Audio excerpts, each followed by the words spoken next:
பொதுவாக குழந்தைங்களுக்கு உருளைக்கிழங்குனா ரொம்ப பிடிக்கும். அதுவே நம்ம டிஃப்ரெண்ட்டாக உருளைக்கிழங்கு வச்சு சாதம் மிக்ஸ் பண்ணி கொடுத்தா ரொம்ப விரும்பி சாப்பிடுவாங்க. அது எப்படி செய்து பார்க்கலாமா?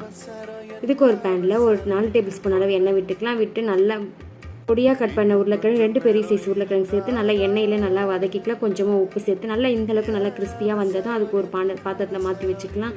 இப்போ மீதம் இருக்க எண்ணெயிலேயே கொஞ்சமாக கடுகு, ஒரு பெரிய சைஸ் வெங்காயம், ஒரு பச்சை மிளகாய் சேர்த்து ஒரு கொத்து கருவேப்பிலையும் சேர்த்து நல்லா வதக்கிக்கலாம். இப்போ இது நல்லா வதங்கியிருந்தோம் ஒரு பெரிய சைஸ் தக்காளியும் சேர்த்து நல்லா வதக்கிக்கலாம். குழஞ்சி வரட்டும்.